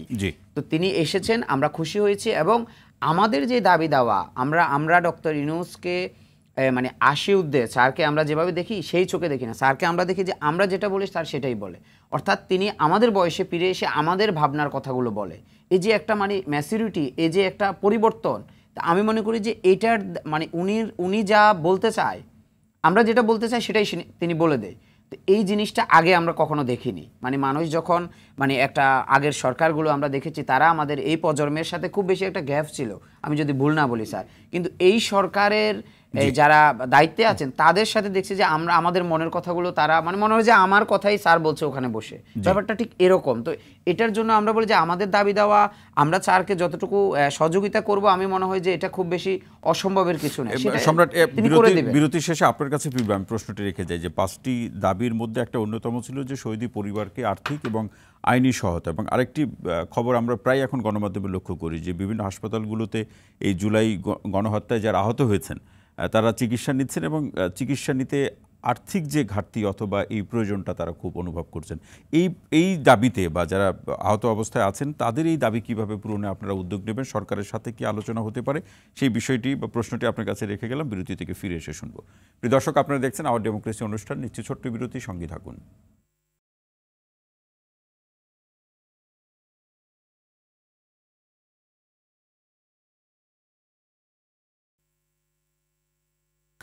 দর্শক, বিরতির পর আবারও স্বাগত আওয়ার ডেমোক্রেসি অনুষ্ঠানে। সঙ্গে আছি ডক্টর তৌহিদুল হক। আজকে যে বিষয়টি নিয়ে আমাদের আলোচনা, স্বৈরাচার পতনের মাস পূর্তি ও রাজনীতির সমীকরণ। ইসমাইল হোসেন সম্রাট, যে প্রশ্নটি রেখে যাওয়া যে বর্তমান সরকার ক্ষমতা নেওয়ার পরে আপনারাই বলেছেন যারা সমন্বয়ক সংগঠক হিসাবে আছেন, যে যারা জুলাই গণহত্যায় যারা আহত হয়েছেন তাদের চিকিৎসা রাষ্ট্র বহন করবে, সরকার সেটি খরচ দেখবে, সেক্ষেত্রে প্রয়োজনীয় ব্যবস্থা গ্রহণ করবে, আর যারা যে পরিবারে শহীদ হয়েছেন তাদেরকে আর্থিক সহযোগিতা, আইনি সহযোগিতা সেটি করবেন। কিন্তু এখনও আমরা প্রায় গণমাধ্যমে লক্ষ্য করি বা সামাজিক যোগাযোগ মাধ্যমে, এটা নিশ্চয়ই আপনারও চোখে পড়েছে, তিনজন সম্মানিত আলোচকের নিশ্চয়ই আপনারা অবগত, যে এখনও অনেকেই বলছেন যে অর্থের অভাবে তারা চিকিৎসা করাতে পারছেন না। দেখুন, এই বিষয়টা আমি একটু ক্লিয়ার করি। অর্থের অভাবে চিকিৎসা করাতে পারছে না, এটা বাংলাদেশের ধরেন সবসময়, আমি যদি ভুল না বলি, সবসময় একটা লোক একটু বাড়তি সুবিধা পেতে চায়। তো ধরেন হয় কি, অনেক সময় এখন যে ঘটনাটা ঘটেছে, ধরেন আহত, হয়তো অন্য কোনো কারণেও কেউ আহত হয়ে বলছে যে আমি বৈষম্য বিরোধী ছাত্র আন্দোলনে আহত হয়েছি, তো যার কারণে আমাদের প্রকৃত অর্থে যারা চিকিৎসা পাওয়ার কথা, যারা আমাদের এই আন্দোলনে আহত হয়েছে, হয়তো কোথাও কোথাও তারা সেই হয়তো আমাদের চোখে পড়ছে না। তো এজন্য আমার জানা মতে যে যতটুকু সম্ভব আমাদের খোঁজ খবর নিয়ে এই প্রতিটা হসপিটাল অলরেডি আমাদের যাওয়া হয়েছে এবং বলা হয়েছে যে ভর্তি কয়জন আছে। তো এর বাইরেও আমি সেটা ভুল বলবো না যে কিছু আমাদের নজর থেকে বাইরে আছে, তো সেটার জন্য আমরা বলবো যে আমরা অনুসন্ধান করছি এবং যেই ঘটনা যখনই আমরা জানতে পাচ্ছি, মিডিয়ার মাধ্যমে হোক, সোশ্যাল মিডিয়ার মাধ্যমে, আমরা কিন্তু পাশে দাঁড়াচ্ছি এবং দাঁড়ানোর আমাদের সাধ্য অনুযায়ী আমরা চেষ্টা করছি। আর নিহতদের, আহতদের ব্যাপারে কালকে হচ্ছে আমাদের উপদেষ্টা নাহিদ যেটা বলেছেন যে এর দায়িত্ব সরকার নেবে। সরকার নেবে বলতে হচ্ছে ধরেন প্রত্যেকটা পরিবারের কিন্তু একই সমস্যা না। ধরেন এই হয়তো একটা পরিবারের অবস্থা, আর্থিক অবস্থা খুবই সংকটাপন্ন, সেখানে আর্থিক সহযোগিতা দেওয়া হবে সরকারের পক্ষ থেকে। এখানে এই পরিবারের হয়তো একজন সরকারি চাকরির উপযুক্ত আছে, তাকে সরকারি চাকরি দেওয়া হবে। অর্থাৎ যার যে সমস্যা, যে ধরনের সমস্যায় ভুগছে বা যে পরিবার যে সংকটে আছে, সেই অনুযায়ী ব্যবস্থাগুলো নেবে, সেটাই বলছেন। সেই অনুযায়ী ব্যবস্থা নেওয়া হবে। এবং আমাদের কিন্তু সারা দেশে হয়তো কালকে পরশুর মধ্যে কমিটিগুলো করে দেওয়া হবে, প্রত্যেকটা জেলা কমিটি, যে ওই কমিটির কাজ হচ্ছে শুধুমাত্র ওই জেলায় কয়জন ভিকটিম আছে, ছাপারার আছে, আহত নিহত। আপনি জানেন যে এটা আসলে যদিও দেখতে মনে হচ্ছে যে সহজ, আসলে কিন্তু অ্যাকুরেট সংখ্যাটা বের করা, যারা সত্যিকার অর্থে নিডেড মানে পাওয়ার যোগ্য আমাদের, সেটা বের করা আসলে দুষ্কৃতিকারী। ওই যে আমি বললাম যে সুযোগ সন্ধানী একটা গ্রুপ সবসময় থাকে। তো এর জন্য প্রকৃত আমরা আমাদের দিক থেকে সর্বোচ্চ চেষ্টা করব যেন আমাদের এই আন্দোলনে আহত হয়েছে, আমাদের লিস্টের বাইরে নিহত হয়েছে, যেন একজনও না থাকে। তবু আমি জানি না কতখানি করা হবে, তবে আমরা আমাদের সর্বোচ্চ চেষ্টা করছি, আমাদের সরকারও সর্বোচ্চ চেষ্টা থাকবে। অসংখ্য ধন্যবাদ সম্রাট। শেখ রুবেল আলম ভাই আসতে চাই, যেটা আমাদের ডক্টর আসিফ এম শাহান বলছিলেন যে আপনারা যে দ্বিকক্ষ বিশিষ্ট পার্লামেন্টের কথা বলছেন, সেখানে আপার হাউজের রোল, লোয়ার হাউজের যে রোল কিংবা কন্ট্রিবিউশনের প্রশ্ন, এখানে সমন্বয়ের একটা প্রশ্ন, এই জায়গাতে একটু শুনবো, এরপর অন্য একটা প্রশ্ন আছে আপনার কাছে। না, এটা আমরা কিন্তু স্পষ্ট করে বলেছি যে এখানে একটা কমিশন করা হবে বিজ্ঞ ব্যক্তিদের নিয়ে, এবং তারাই কিন্তু এই রোলটা নির্ধারণ করবে। আর এগুলি তো একটা জাতীয় মতের প্রয়োজন আছে। সবচেয়ে ব্যাপার হচ্ছে দুটি কক্ষ হতে যাচ্ছে, আপনি এটাকে আগে ইতিবাচকভাবে দেখেন। অনেক মতকে একমত করা যাবে, যেমন রাষ্ট্রপতি এবং প্রধানমন্ত্রী ক্ষমতার ভারসাম্যের কথা বলেছেন, বলা হয়েছে। কিভাবে হতে পারে? রাষ্ট্রপতি এখন দুটি কাজই কেবলমাত্র স্বাধীনভাবে করতে পারে, অনলি দুটি কাজ। একটা হচ্ছে প্রধান বিচারপতি নিয়োগ দিতে পারেন, আর প্রধানমন্ত্রীর সংখ্যাগরিষ্ঠতা না থাকলে তাকে আপনার করতে পারেন, পার্লামেন্ট ভেঙে দিতে পারেন সংখ্যাগরিষ্ঠতা না থাকলে। আর সংখ্যাগরিষ্ঠতা থাকলে তার প্রধানমন্ত্রী হিসেবে নিয়োগ দিতে পারেন। আর সব কাজ তো তিনি করেন, কার পরামর্শ করেন? প্রধানমন্ত্রী পরামর্শ করেন। এখন এখানে শাসন বিভাগ যেটা, সেটা যদি প্রধানমন্ত্রী প্রধান নির্বাহী হয়ে দেখেন, আর আইন বিভাগ, বিচার বিভাগ এবং শাসন বিভাগের মধ্যে সমন্বয়ের কাজগুলি এখন রাষ্ট্রপতি প্রধানমন্ত্রীর পরামর্শ করেন, ক্রমে করেন, সেইগুলি প্রধানমন্ত্রী পরামর্শ ছাড়া স্বতন্ত্রভাবে করতে পারলেই তো ক্ষমতার একটা ভারসাম্য হয়ে যেতে পারে। আমি আমার মতো করে মত দিয়েছি, এ বিষয়ে আলোচনার দাবি রাখে, নিশ্চয়ই করা যাবে। আমার কথাটা হচ্ছে যে আমরা তো এগোলাম, তারপরে কিভাবে জাতির উদ্দেশ্যে একমত হওয়া যাবে বৃহত্তর স্বার্থে, সেটা নিয়ে আলোচনা করা যাবে। একটা জায়গায় আমি বলতে চাই, অন্তর্বর্তীকালীন সরকারের কাছে আমাদের অনেক প্রত্যাশা, কিন্তু আমাদের জানতে হবে অন্তর্বর্তীকালীন সরকারটাকে আকারে ছোট, প্রথমত। দ্বিতীয়ত হচ্ছে মেয়াদও ছোট। আপনি মেয়াদের ওখানে গেলে আপনি যতটুকু জেনেছি 1 দিন থেকে 1 বছরের বেশি না। তো আমাদের সমস্যাগুলিও তো অনেক। আপনি পরিপূর্ণ সংস্কার যদি চান, তার জন্য একটা জনগণ কর্তৃক নির্বাচিত জনগণের সরকার দরকার। অন্তর্বর্তীকালীন সরকারে কিছু সীমাবদ্ধতা আছে, কিন্তু অন্তর্বর্তীকালীন সরকার যেটা করতে পারবে, আমাদের এই জরাজীর্ণ রাজনীতি, জরাজীর্ণ রাষ্ট্র ব্যবস্থাপনাকে একটা মানে বিশুদ্ধ পথে, ট্রাকে তুলে দিতে পারবে। আর জাতি হিসেবে, রাজনৈতিক দল হিসেবে আমাদের কাজ হবে সেই পথে অগ্রসর হওয়া। তার ব্যত্যয় হলে নিশ্চয়ই জাতি বিচার করবে, প্রেশার গ্রুপ থাকবে। আর নিশ্চয়ই আওয়ামী লীগের এই ধরনের পতনের পর রাজনৈতিক দলগুলিও শিক্ষা হয়েছে, কেউ আর ক্ষমতা কুক্ষিগত করতে চাইবে না, কেউ অনির্বাচিতভাবে ক্ষমতায় থাকতে চাইবে না। এটা তো আমার মনে হয় যে এই আন্দোলনের সবচেয়ে বড় সার্থকতা হচ্ছে যে আগামীতে কোনো রাজনৈতিক দল জনমত উপেক্ষা করে ক্ষমতায় জনগণের কাছে দায়বদ্ধ থাকবে। আমি একটা বাক্য দিয়ে শেষ করে দিচ্ছি, সেটা হচ্ছে যে আপনার কাছে আরো প্রশ্ন আছে। একটা আওয়ামী যেটা বলছিলেন যে ষড়যন্ত্র আছে কিনা, একটা আওয়ামী নামীয় এবং বলয়ের গোষ্ঠীর তো দেশটাকে কি করেছিল, ব্যর্থ এবং পতিত করেছে। ব্যর্থ, আমি আবারও বলছি, পতিত করেছে। তারা কিন্তু রঙে ভঙ্গ দেয়নি। তাদের সেই কুচক্র, তাদের কিছু সমর্থক, তাদের কিছু সুবিধাভোগী গোষ্ঠী কিন্তু এদেশে এখনো আছে। অর্থাৎ বাংলাদেশটাকে যদি সবাই আমরা সফল বাংলাদেশ চাইতাম, জনগণের বাংলাদেশ চাইতাম, তাহলে তো 15 বছর এই ধরনের একটা দুঃশাসন থাকতো। কিন্তু তাদের দলীয় প্রধান কিংবা সাবেক প্রধানমন্ত্রী পালিয়ে গেলে তাদের যে সহযোগী শক্তি আর তারা ঐক্যবদ্ধ হয়ে কোনো কিছু করতে পারবে, ষড়যন্ত্র করতে পারবে, এমন কি মনে হয়? ঐক্যবদ্ধ হয়ে সফল হবে আমি তা বলছি না, কিন্তু ঘটনা হচ্ছে কি একটা ডিফিকাল্টিজের মধ্যে তো ফেলতে পারবে, একটা বিতর্কের মধ্যে ফেলতে পারবে। তো সেই জায়গা আমাদের সজাগ থাকতে হবে, সচেষ্ট থাকতে হবে, সমন্বয় থাকতে হবে, আমি আবারও বলি সংহতি থাকতে হবে, সংযম থাকতে হবে, ধৈর্য থাকতে হবে, আস্থা রাখতে হবে। প্রতিবেশী রাষ্ট্রের সাথে সম্পর্ক, গতকালকে নিশ্চয়ই ভারতের প্রতিরক্ষা মন্ত্রী রাজনাথ সিং এর যে বক্তব্য, সেটি কি আমাদের দেশের সাথে ভারতের প্রতিবেশী রাষ্ট্র সাথে যে সম্পর্ক কিংবা স্বাধীন রাষ্ট্র হিসেবে বাংলাদেশের সাথে ভারতের যে প্রয়োজন অথবা যে সম্পর্কের যে ক্ষেত্র, এই জায়গা থেকে নতুন আবার কোনো বাস্তবতার দিকে হাঁটছে কিনা? আমার কাছে মনে হচ্ছে ভারতের আত্ম উপলব্ধি, ভারত তার বৈদেশিক নীতিতে প্রতিবেশী দেশগুলির সাথে যে বৈদেশিক নীতি গত 10-12 বছর চালিয়েছে, মানে বজায় রেখেছে, তাতে ভারত ব্যর্থ হয়েছে। তার আত্ম অনুশোচনা থেকে নিজেদের সংশোধন করার, সতর্ক থাকার যে বার্তা দিয়েছে, সেটা ভারতের রাজনৈতিক ব্যর্থতার অংশ। তার প্রভাব বাংলাদেশে পড়বে না, কারণ বাংলাদেশের মানুষ গণতন্ত্রে বিশ্বাস করে। বাংলাদেশের মানুষ চায়, ভারতের সাথে সম্পর্ক চায় বন্ধুত্বের ভিত্তিতে, সম অধিকারের ভিত্তিতে, সমমর্যাদার ভিত্তিতে এবং সাম্যের ভিত্তিতে। নিশ্চয়ই ভারত সে ব্যাপারে কনসার্ন হলে বাংলাদেশের সাথে তার বন্ধুত্বপূর্ণ সম্পর্ক অবশ্যই থাকবে, উভয় দেশের স্বার্থে থাকবে, অভিন্ন আপনার স্বার্থে থাকবে। কিন্তু ভারত যদি এইটা মনে করে যে বাংলাদেশের শেখ হাসিনার সরকার থাকলেই তাদের একটা মনস্তাত্ত্বিক ধারণা, তারা স্বস্তিতে থাকবে, এর থেকে বেরিয়ে নিয়ে আসলে ভারতেরই ক্ষতি হবে এবং ভারতই ব্যর্থ হবে। জি, ডক্টর আসিফ এম শাহ আনসার, আসতে চাই এর প্রশ্নে, যেটি শেখ রবিউল আলম ভাই বলছিলেন যে জুলাই গণহত্যার মধ্য দিয়ে কিংবা বিগত সরকার ভোটাধিকারের প্রশ্নে, ভোটের প্রশ্নে, মানুষের অধিকারের প্রশ্নে যে ন্যাক্কারজনক উদাহরণ তারা তৈরি করেছে, সেটি সকল অন্যান্য রাজনৈতিক দলের জন্য একটা শিক্ষা এবং ক্ষমতা কুক্ষিগত রাখার ক্ষেত্রে এই একটা উদাহরণ তৈরি করবে, যাতে এই ধরনের প্রশ্নগুলো বা এই ধরনের প্রেক্ষাপট অন্যান্য রাজনৈতিক দলগুলো অনুসরণ না করে।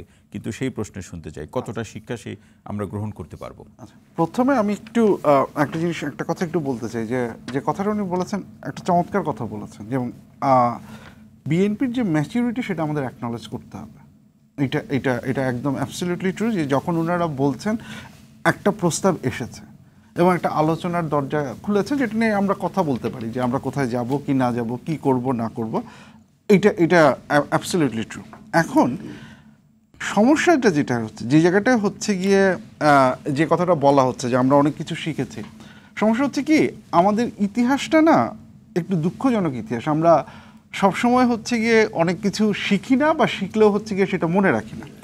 দেখেন, কারণ আমি একটা কথা বলি, যে একটা কথা আছে যে মানুষ যদি দেবদূত হতো, তাহলে হচ্ছে গিয়ে কোনো রাষ্ট্রের দরকার পড়তো না, কোনো সরকারের দরকার পড়তো না। দেবদূতটা যদি সরকার চালাতো, তাহলে কোনো চেক অ্যান্ড ব্যালেন্স হতো না, দরকার পড়তো না। এখন আমাদের সকল রাজনৈতিক দল ভালো হয়ে গেছে, অ্যাবসলিউটলি ফাইন, হতে পারে, কিন্তু এইটার স্থায়িত্ব কতখানি আমি কিন্তু জানি না। এটা 3 বছর হতে পারে, 4 বছর হতে পারে, 5 বছর হতে পারে, মানে শিক্ষাটা কতদিন স্থায়ী হবে সেটা আমরা জানি না। এখন প্রশ্ন হচ্ছে, আমি কি আমার ভাগ্যের উপর ছেড়ে দেব যে তারা হয়তো ভালো মতো রাষ্ট্র চালিয়ে যাবেন, সেরকম একটা সিচুয়েশনে যাব, নাকি হচ্ছে কি আমি একটা সিস্টেম ডেভেলপ করব, যাতে হচ্ছে কি তারা চাইলেও আর খারাপ কাজটা করতে না পারে। রাইট, আপনি 2007-8-এর কথা চিন্তা করেন, তখন যে তত্ত্বাবধায়ক সরকার ছিল, তারা বেশ কিছু আইন বা বেশ কিছু সে দিয়ে গেছে। 91 সালের কথা চিন্তা করেন, আমাদের 3 দলীয় জোটের রূপরেখা। তারপরে কি হলো, রাজনৈতিক দলগুলো এটাকে ভেঙে দিল, এটাকে মেনে নিল না। আমরা যে সংস্কারগুলো দেখেছি সেগুলো আমরা কি তাহলে আবারও সেটা করব, নাকি এমন একটা কনস্টিটিউশনাল প্রসিডিউর করব যার ফলশ্রুতিতে হচ্ছে গিয়ে কেউ চাইলেও, আমি ধরে নিচ্ছি তারা সবাই ভালো, যদি কোনো কারণে তাদের মধ্যে কোনো খারাপ ইচ্ছাও জাগে, তাহলেও যেন তারা করতে না পারেন, সেই ব্যবস্থাটা কিন্তু আমাদের দাঁড় করিয়ে যেতে হবে। এবং সেটা মানে জিনিসটা কিন্তু হচ্ছে গিয়ে সংস্কার বলতেছি, এ কারণেই আমার মনে হয় যে এটা বোধহয় শুরুতেও একটা দাবি ছিল, এই সংস্কারগুলো করে ঠিকমতো এসে করে তারপরে যেতে হবে। আমরা সেটাও একটা আলোচনার ব্যাপার হতে পারে যে আমরা সেটাকে কিভাবে করতে সেটা রাজনৈতিক দলগুলোর সাথে নিশ্চয়ই সেটা আলোচনা, নাগরিক সমাজের সাথে আলোচনা।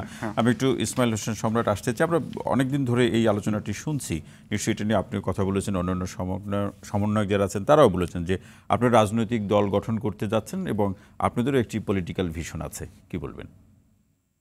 আদৌ যাচ্ছেন কিনা? না, আমি আপনাকে একটু ক্লিয়ার করি। সেটা হচ্ছে বাংলাদেশের, আমি বলবো প্রত্যেকটা সুনাগরিকের একটা পলিটিক্যাল ভিশন আছে ব্যক্তিগতভাবে। কারণ এটা হচ্ছে আপনার রাজনীতি হচ্ছে মানুষের জন্মগত অধিকার। কোনো মানুষই রাজনীতির বাইরে না, সে তার বয়সের কোনো না কোনো একটা সময় রাজনীতির সাথে জড়িয়ে যায়। এখন রাজনীতি মানে হচ্ছে রাজনৈতিক দল না, সরকার গঠন মানে হচ্ছে রাজনৈতিক দল। রাজনীতি আপনি আপনি আপনি যেখানে বসে আছেন সেখানে বসেও রাজনীতি করতে পারেন, কোনো সমস্যা নাই। আমরা যে রাজনীতির কথা বলি অ্যাজ ইউজুয়াল রাজনীতি, অর্থাৎ রাজনীতি হচ্ছে জনগণের কল্যাণে কাজ করা, আর রাজনৈতিক দল হচ্ছে জনগণের সরকার প্রতিষ্ঠা করা মানুষের মাইন্ডেড নিয়ে ভোটাধিকারের মাধ্যমে। তো এই জিনিসগুলো ধরেন আমাদের এই যে দেশপ্রেমিক ছাত্র এবং জনতা, জি, বাংলাদেশের স্যার যেটা বললেন যে বাংলাদেশে যে সরকারগুলো আসছে, অন্তর্বর্তীকালীন সরকার বা তত্ত্বাবধায়ক সরকার নামে আমরা যাদেরকে চিনি, তারা বেশ কিছু কাজ করেছে, সেটা পরবর্তীতে রাজনৈতিক দলগুলো মনে রাখে নাই বা সেটা হয় না হয়তো ওই সময়ের পরে। কিন্তু আমি একটু স্পষ্টভাবে দায়িত্ব নিয়ে বলতে চাই যে এই সরকার কোনো অন্তর্বর্তীকালীন সরকারও নয় একদিকে, আরেকদিকে কোনো তত্ত্বাবধায়ক সরকারও নয়। এটা সম্পূর্ণ ভিন্ন রূপের একটা সরকার। এটাকে আপনি বিপ্লবী সরকার বলতে পারেন, এবং বাংলাদেশের মানে যেই গণ অভ্যুত্থানের মধ্যে যে সরকার এসেছে সেই সরকারকে সময় বেঁধে দেওয়ার কোনো কারো যৌক্তিক অধিকার আছে বলে আমি মনে করি না। কারণ পৃথিবীর ইতিহাসে কোনো বিপ্লবী সরকারকে কেউ সময় বেঁধে দেয় না। ঠিক আছে, সব সরকারেরই একটা লিমিটেশন আছে, আমি মনে করি সেই লিমিটেশনটা থাকতে পারে। কিন্তু গণ অভ্যুত্থানের মধ্য দিয়ে এই সরকার আসার সময় তো তাকে কেউ বলা হয় না যে আপনাকে 6 মাসের জন্য নিয়োগ দিচ্ছি, 1 বছরের জন্য নিয়োগ দিচ্ছি, 5 বছরের জন্য নিয়োগ দিচ্ছি। বলা হয়েছে যে বাংলাদেশের যৌক্তিক সংস্কার করার জন্য যতটুকু সময় প্রয়োজন এদেশের মানে বিপ্লবী মানুষ আপনাকে ততটুকু সময় দিয়েছে, এবং সেটা করার জন্য সরকার কিন্তু কমিটমেন্ট ছিল যে হ্যাঁ আমরা সেটা করব। তা আমি মনে করি যে বাংলাদেশে দিন শেষে আমরা সবাই চাই একটা মানে জনগণের মাইন্ডেড নিয়ে ভোটাধিকারের ভিত্তিতে একটা গণতান্ত্রিক সরকার আসবে, কিন্তু সেই গণতান্ত্রিক সরকার আসার জন্য নিশ্চয়ই একটা পরিবেশ সৃষ্টি করতে হবে, আমলাকে ঢেলে সাজাতে হবে, বাংলাদেশ পুলিশকে ঢেলে সাজাতে হবে, একটা স্বাধীন নির্বাচন কমিশন প্রতিষ্ঠা করতে হবে। তো এই কাজগুলো যদি না করে, তাহলে নির্বাচন কমিশন যদি সুষ্ঠুভাবে প্রতিষ্ঠিত না হয়, তাহলে কি নির্বাচন করা সম্ভব হবে এই সরকারের পক্ষে? যদি একটা স্বাধীন নির্বাচন কমিশন না থাকে, যদি একটা মানে বিচার বিভাগ, যদি বিচারহীনতার সংস্কৃতি যদি না উঠে যায়, তাহলে এই সরকার এসে মানে কি? এই সরকার তো জনগণের কাছে। কিন্তু সম্রাট, এখানে রাজনৈতিক দলগুলোর সাথে বর্তমান সরকারের প্রধান কিংবা বর্তমান সরকারের সাথে যে আলোচনা, রাজনৈতিক দলগুলো কিন্তু একটি বিষয় খুব গুরুত্ব সহকারে জানতে চায় যে একটা সুষ্ঠু নির্বাচনের ক্ষেত্রে যে রোডম্যাপ এবং যে প্রস্তুতি এবং প্রক্রিয়া, এটা কিন্তু একটা কমন প্রশ্ন রাজনৈতিক দলের পক্ষ থেকে বর্তমান সরকারের কাছে। আমি বলবো যে রাজনৈতিক দলগুলো অবশ্যই সেটা চাইবে, কারণ রাজনৈতিক দলগুলোর এটা রাজনৈতিক অধিকার, এটা তাদের নাগরিক অধিকার। কিন্তু আমাদেরও বাংলাদেশের সাধারণ মানুষ এবং জনগণেরও একটা নাগরিক অধিকার আছে। সেই অধিকারটা হচ্ছে ফার্স্ট অফ অল হচ্ছে আমার দেশটাকে ঢেলে সাজাতে হবে যতক্ষণ পর্যন্ত দেশটা নির্বাচনমুখী না হয়। এখন যে একদিকে বন্যা, আরেকদিকে ষড়যন্ত্র, আরেকদিকে আওয়ামী দুষ্কৃতিকারীরা আছে, এই সব কিছুকে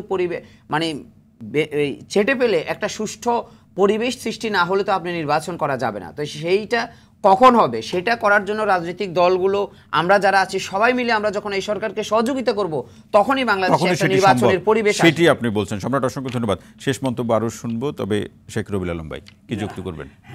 আমার কাছে ও ঠিক আছে, তার মতো করে বলেছে। বিপ্লবী সরকার তার সময়কেও বেঁধে দেয় না, বিপ্লবী সরকারের কোনো সময় থাকে না। এই কথাগুলি এক ধরনের আরেক স্বৈরতন্ত্র কাঠামোতে চলে যাবে আপনি সরকারের সংজ্ঞার মধ্যে যদি যান। হ্যাঁ, বিপ্লবের ফলে অনেক সময় সরকার হয় এবং সেই বিপ্লবের লক্ষ্য পূরণের জন্য, সংস্কারের জন্য তাকে তো সময় দেওয়া প্রয়োজন। আপনি বারবার বলছেন সময় দেয় নাই কে, কিন্তু সময়টা যদি অজুহাত না হয়, সময় তো অবারিত, সেটা না। আপনাকে যে 5টি বিষয় আপনি বিদেশি কূটনীতিদের সাথে কথা বলার সময় এই আপনার অন্তর্বর্তীকালীন সরকারের প্রধান ডক্টর মোহাম্মদ ইউনূস চিহ্নিত করেছেন যে এই 5টি বিষয় তারা অগ্রাধিকারের ভিত্তিতে সংস্কার করতে চায়, এটা যথেষ্ট। আচ্ছা, এই 5টি বিষয় সংস্কার করতে কতদিনের প্রয়োজন হতে পারে? আপনাকে মনে রাখতে হবে সরকার হচ্ছে গণতান্ত্রিক ব্যবস্থাপনায় জনগণের ম্যান্ডেটের ভিত্তিতে হবে। সংকটকালীন সময় সরকার হয়, অন্তর্বর্তীকালীন তত্ত্বাবধায়ক বলেন, মার্শাল ল তো হয়, ওটাও তো একটা সরকার হয়েছে না, পৃথিবীতে যুগে যুগে হয়েছে। বিপ্লবী সরকার তার কোনো সময় থাকে না, সে যতদিন ইচ্ছা থাকতে পারে। এই কথাগুলি আরেক ধরনের, ধরেন স্বৈরতন্ত্র বা ব্যক্তি শাসনের মানে ই করে, যেটাকে উৎসাহিত করে অথবা মনোসংযোগ ঘটায়, সেটা কাম্য না।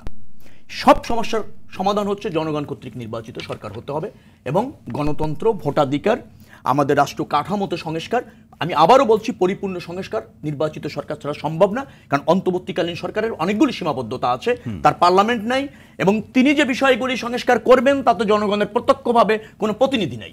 যেহেতু এই ধরনের একটা সংকট আছে, অতএব আমি আবারও বলি যে মূল সংস্কারটা হবে গ্রহণযোগ্য নির্বাচন, গণতন্ত্র, জবাবদিহিমূলক সরকার গঠনের ক্ষেত্রে একটা আপনার পথ তৈরি করা এবং সেই পথে সবাইকে তুলে দিয়ে ফাংশন করাতে বাধ্য করা। শেষ লাইনটি শুনবো, শেষ লাইন কি বলবেন? শেষ লাইন যদি আমি বলেন, সরকার নিশ্চয়ই, এই যে সরকারটি আছে দক্ষ, যোগ্য, একটা নিরপেক্ষ সরকার, অভিজ্ঞ মানুষও এখানে আছে, নিশ্চয়ই তারা বুঝতে পারেন সবকিছু, তাদের সময় নিয়েও তারা কনসার্ন, সমস্যা নিয়েও কনসার্ন, রাজনৈতিক দলগুলির সমর্থন আছে, জনগণ, ছাত্র, তারা জনগণকে ভালো কিছু উপহারও দিতে চায়, আশাহত হবে না, ব্যর্থ হবে না, এটাই হচ্ছে আমাদের। জি, অসংখ্য ধন্যবাদ। ডক্টর আসিফ এম শাহান, শেষ বিশ্লেষণ শুনবো। আচ্ছা, শেষ বিশ্লেষণ যদি বলি তাহলে হচ্ছে, দেখেন রাজনীতি জিনিসটা কি আসলে, মানে রাজনীতির ক্ষেত্রে এখানে তো একটা কম্প্রোমাইজ হবে, এখানে একটা ডিসকাশন হবে, একটা রাজনৈতিক দল, দুইটা রাজনৈতিক দল তারা কি চাইলো সেটাই যে হয়ে যাবে তা কিন্তু না। আমার হচ্ছে কি একটা নেগোশিয়েটেড ভ্যালুতে আমার যেতে হবে, আপনাকে মানতে হবে এই কথাটা যে এই যে আমরা যেটা দেখেছি আমরা 5ই আগস্ট, সেটার মূল স্টেক হোল্ডার হচ্ছে ছাত্র জনতা। জি, এইখানে রাজনৈতিক দলগুলোর চাইতেও ছাত্র জনতার যদি লেজিটিমেসি বলি বা অধিকারের কথা বলি সেটা বেশি। আপনাকে প্রথমত শুনতে হবে ছাত্র জনতা আসলে কি চাচ্ছে বা কি বলছে। আমার মনে হয় কোনো রাজনৈতিক দল, ব্র্যাকেট অফ ছাত্র জনতা, এর মধ্যে তো সবাই আছে, এখানে কথা আছে, কিন্তু জিনিসটা কোনো রাজনৈতিক প্ল্যাটফর্মে কতখানি হয়েছে সেটা একটা কথা। এবং আমার মনে হয় রাজনৈতিক দলগুলো বাংলাদেশে যারা আছে তারা এটুকু খুব ভালো মতোই বোঝেন, তারা বোঝেন না যে তা না, কারণ তারা যে সময় দিতে চাচ্ছেন, তারা যে ধৈর্য ধরছেন, তারা এইটা বুঝতে পারছেন যে যে গণ আকাঙ্ক্ষাটা তৈরি হয়েছে সেই আকাঙ্ক্ষার সাথে যদি হচ্ছে গিয়ে তাদের চাওয়াটা না মেলে তাহলে সেটা অনেক সময় হচ্ছে গিয়ে খুব ভালো ফলাফল নিয়ে আসে না। এই প্রশ্নটা সঠিক যে এইখানে এইরকম মানে বিপ্লবী সরকার বা এটা যেটা বলা হচ্ছে যেটা কোনো বিপজ্জনক পরিস্থিতি তৈরি করতে পারে কিনা, এই প্রশ্নটা করা সঠিক। এই প্রশ্নটা করার মধ্যে কিন্তু কোনো ধরনের ইস্যু নেই। এইখানে তার চেয়েও গুরুত্বপূর্ণ যে কথাটা হচ্ছে যে আপনি যখন এটা করছেন তাহলে আপনি যখন একে ক্ষমতায় বসিয়েছেন তাহলে একে জবাবদিহিতার মধ্যে আপনি কিভাবে রাখতে পারেন সেই প্রশ্নটা কিন্তু চলে আসে। সেখানেই হচ্ছে গিয়ে কি করা যায় জবাবদিহিতার প্রশ্নে বা ট্রান্সপারেন্সির প্রশ্নে, অনেক কিছুই করা যায়। আমরা যেহেতু হচ্ছে কি এখানে আছে মানে ছাত্র যারা আছেন বা ছাত্র জনতার রিপ্রেজেন্টেটিভ যারা এখানে আছেন, একটা শ্যাডো গভর্নমেন্টের কথা চিন্তা করতে পারেন, সেটাকে কিভাবে হচ্ছে গিয়ে করা যায়, ছায়া সরকার তৈরি করে এই জিনিসপত্রগুলো হতে পারে। যখন হচ্ছে গিয়ে এই অন্তর্বর্তীকালীন সরকার এই যে বিভিন্ন রাজনৈতিক দলগুলোর সাথে বৈঠক করছেন, সেখানে যে বিভিন্ন প্রস্তাবগুলো আসছে সে অনুযায়ী কি কি ব্যবস্থা নেওয়া হয়েছে, কতখানি নেওয়া হচ্ছে সেটা ট্র্যাক করা যায়, এই জিনিসপত্রগুলো করা যায়। আমি একটা কথা বলে শেষ করি। এই যে বলা হচ্ছে যে এইটা নির্বাচিত সরকার ছাড়া আর কেউ করতে পারবে না কনস্টিটিউশনাল চেঞ্জ, আপনি যদি আমাকে জিজ্ঞেস করেন এটারও একটা সমাধান আছে। কি সমাধান? পৃথিবীর বিভিন্ন দেশে কনস্টিটিউয়েন্ট অ্যাসেম্বলি করে কিন্তু এটা করা হয়েছে। এই আলোচনাটাও আসা উচিত, আমরা মানতে পারি নাও মানতে পারি, কিন্তু কনস্টিটিউয়েন্ট অ্যাসেম্বলি পর্যন্ত আলোচনা হওয়া প্রয়োজন। হ্যাঁ, আমরা এই পর্যন্ত যাব কিনা, আমরা কনস্টিটিউয়েন্ট অ্যাসেম্বলি হচ্ছে গিয়ে করবো কিনা, রেফারেন্ডামে করে হচ্ছে গিয়ে কনস্টিটিউশন ইস্যু করে সেই কনস্টিটিউশনের আলোকে নির্বাচন দিয়ে তারপরে কোনো কিছু চলে যাবে কিনা, এই আলোচনাগুলোও আসা উচিত। জি, আমরা একেবারে শেষের দিকে শেষ লাইন হিসেবে কিছু যোগ করবেন কিনা ডক্টর আসিফ এম শাহান? শেষ লাইন হিসেবে কিছু যোগ করবেন? এটাই হচ্ছে গিয়ে শেষ লাইন। আমার মনে হচ্ছে এই আলোচনাগুলো আসা উচিত, এখানে যে স্টেক হোল্ডার আছে সবার থেকে এই জিনিসপত্রগুলো আসা উচিত, কারণ ওই যে আশা এবং আকাঙ্ক্ষার কথা, মানে সংস্কারের প্রশ্নে যা কিছু ভালো সবকিছু নিয়ে আলোচনা হবে। হ্যাঁ, অবশ্যই, এবং সেই জায়গাগুলো সম্রাট ইসমাইল হোসেন সম্রাট, আপনি কি শেষ বিশ্লেষণে কোন প্রস্তাবগুলো রাখবেন বর্তমান সরকারের কাছে? দেখেন, আমি শেষ বিশ্লেষণে শেষে আপনার কাছে আরেকটা প্রশ্ন আছে, দুইটা কথা আমি স্পষ্টভাবে বলবো যে বাংলাদেশের মানুষ দীর্ঘদিন তাদের ভোটাধিকার প্রয়োগ করতে পারে না, অর্থাৎ আমরা ভোট বলতে যেটা বুঝি যে বাংলাদেশের মানুষ তাদের প্রতিনিধি নির্বাচন করতে পারে না। তো এই সরকারের আমাদের বাংলাদেশ যখন 1971 স্বাধীন হয়েছে, আমাদের পাকিস্তানিরা আমাদের ভোটের অধিকার কেড়ে নিয়েছে, এজন্য মহান মুক্তিযুদ্ধ হয়েছে। 70 নির্বাচনে যদি আমাদের ক্ষমতা আমাকে বুঝিয়ে দিত, 71 মহান মুক্তিযুদ্ধ হতো না। সাধারণ নির্বাচনে ক্ষমতা নিয়ে তালবাহানা করেছে, যার কারণে যুদ্ধ হয়েছে। তো এই সরকারের অন্যতম কাজ হচ্ছে এদেশের মানুষের ভোটাধিকার প্রতিষ্ঠা করা, সেটা সাংবিধানিকভাবে করতে হবে এবং মানে অন্য কোনো কেউ এসে যেন মানুষের ভোটাধিকার হরণ করতে না পারে। এটা সরকারের বড় একটা চ্যালেঞ্জ। অনেকগুলো সরকার এসেছে, কোনো সরকারই সেটা পারে নাই, কিন্তু এই সরকার পারবে বলে আমার কাছে মনে হচ্ছে। একটা বিষয় এখানে আরেকটি প্রশ্ন, আরেকটা বিষয় হচ্ছে বাংলাদেশের যে কাদা চোরাচুরি রাজনীতি, যে প্রতিহিংসার রাজনীতি, সেটার থেকে বাংলাদেশের ভালো মানুষগুলো রাজনীতিতে আসার জন্য একটা সুষ্ঠু ধারার রাজনীতি প্রতিষ্ঠা করা এবং তৈরি করা, এটাও এই সরকারের একটা বড় চ্যালেঞ্জ হিসেবে আমি ধরে নেব। যদি আপনি চ্যালেঞ্জ বলেন, দুটো চ্যালেঞ্জ, একটা হচ্ছে পার্মানেন্টলি বাংলাদেশের মানুষের ভোটাধিকার সৃষ্টি করা, মানে ভোটের অধিকার তাদেরকে ফিরিয়ে দেওয়া, যেন কেউ সেটা হরণ করতে না পারে, যে কোনো কিছু দোহাই দিয়ে, সাংবিধানিক দোহাই দিয়ে হোক, দলের দোহাই দিয়ে হোক, যে কোনো অজুহাত দিয়ে হোক, এটা একটা। আরেকটা পয়েন্ট হচ্ছে বাংলাদেশে রাজনীতিতে গুণগত পরিবর্তন এবং সুষ্ঠু ধারার রাজনীতি ফিরিয়ে আসা, এটা একটা সময়ের দাবি। জি ইসমাইল, আরেকটি বিষয় ইসমাইল হোসেন সম্রাট, সেটা হচ্ছে এবারের বন্যার যে পানির উৎস, সেটি নিয়েও নানা ধরনের আলোচনা পর্যালোচনা আছে, এবং সর্বশেষ যে ভারতের প্রতিরক্ষা মন্ত্রীর যে মন্তব্য, সেটির আপনাদের মধ্যে কী ধরনের প্রতিক্রিয়া সৃষ্টি করছে? আপনাদের কোনো উদ্যোগ বা কোনো কর্মসূচি আছে কিনা সামনে? সামনে দেখুন, আমাদের দেশের মানে ভেতরে এবং বাহিরে যেখানেই বৈষম্যের শিকার হবে, এবং বিশেষ করে পানি চুক্তি নিয়ে যেটা হয়েছে, সেটা আমাদের মানে এই সরকারের প্রধান উপদেষ্টা কিন্তু বলে দিয়েছে। তো এটা নিয়ে আমি মনে করি যে আমরা আর কথা বলতে চাই না, কারণ স্যার যেটা বলেছে আমরা সেটাই হবে এবং আগামী দিনে। আর ভারত যদি এখন এই সরকারের সাথে যদি মানে তাদের মিলেমিশে যদি কাজ না করে, সেটা ভারতের জন্য চ্যালেঞ্জ, এবং ভারতকে একসময় দুঃখ পোহাতে হবে। সুতরাং এটা আমাদের বিষয় না, এটা ভারতের বিষয়। ভারত সিদ্ধান্ত নেবে তারা এই দেশের মানুষকে চায় নাকি শুধু একটা সরকারকে চায়। অসংখ্য ধন্যবাদ। একটু সময় যেহেতু পাচ্ছি, শেখ রবিউল আলম ভাই, দুই এক লাইন একটু শুনতে চাই। না, কথা তো সবাই বলছে আর কি, নতুন করে কোনো কিছু নাই। আমরা একটা কথাই বলি যে একটা অন্তর্বর্তীকালীন সরকার কে যেন কখনোই আমরা জনগণ কর্তৃক নির্বাচিত জবাবদিহিমূলক একটা সরকার বা পার্লামেন্টের বিকল্প না ভাবি। আমরা তাদের কাছে আশা রাখি তারা হয়তো আমাদের যে ভুল ত্রুটি, যে জরাজীর্ণতা ছিল, যে বিধ্বস্ত রাজনীতি ছিল, বিধ্বস্ত রাষ্ট্র ব্যবস্থাপনা ছিল, সেখান থেকে মুক্তি তারা একেবারে দিতে পারবে বলে আমি বিশ্বাস করছি না। রাজনীতিবিদদের অনুশোচনা হতে হবে, রাইটটাকে আসতে হবে, তবে তারা সে পথটা উন্মুক্ত করে দিয়ে যেতে পারবে। ডক্টর আসিফ সেখানে আমরা যেন সীমাবদ্ধ থাকি। কিছু যোগ করবেন কিনা? ওই একটা কথা একমত, কিন্তু আমি এটা আশা করি যে এই সরকার হচ্ছে গিয়ে ওই যেটা বললাম, এমন একটা ব্যবস্থা, এমন একটা সংস্কারটাকে এমন জায়গায় নিয়ে যাবেন যে এরপরে যেই আসুক, উনি যদি চান যে এটাকে পরিবর্তন করবেন, যে কথাটা বলা হলো। এবং দেখুন, গণতন্ত্র কিন্তু শুধু ভোটাধিকার না, গণতন্ত্র আরেকটু অনেক বড় ব্যাপার। গণতন্ত্রের মধ্যে হচ্ছে গিয়ে আলোচনা, ওইটাতে যেতে যাচ্ছে না, এক লাইনে কিছু যোগ করবেন কিনা? এক লাইনে শেষ করতে হবে। এক লাইনে হচ্ছে, আমাদের দেশের এই ছাত্র জনতা, প্রত্যেকটা রাজনৈতিক দলের, সুশীল সমাজের প্রত্যেকটা সচেতন মানুষের উচিত হচ্ছে এই সরকারকে সহযোগিতা করে, মানে এই চ্যালেঞ্জগুলোকে ওভারকাম করে বাংলাদেশটাকে সামনের বাংলাদেশ হিসেবে প্রতিষ্ঠা করা। সম্রাট এবং সহযোগী অধ্যাপক ডক্টর আসিফ এম শাহান এবং শেখ রবিউল আলম, আপনাদের তিনজনকে অসংখ্য ধন্যবাদ আজকের আলোচনা আমাদের সময় দেওয়ার জন্য। প্রিয় দর্শক, আজকের মতো আওয়ার ডেমোক্রেসি অনুষ্ঠানটি এখানে শেষ করছি। সবাই ভালো থাকুন, সুস্থ থাকুন, নিরাপদে থাকুন। সঙ্গে থাকার জন্য অসংখ্য ধন্যবাদ।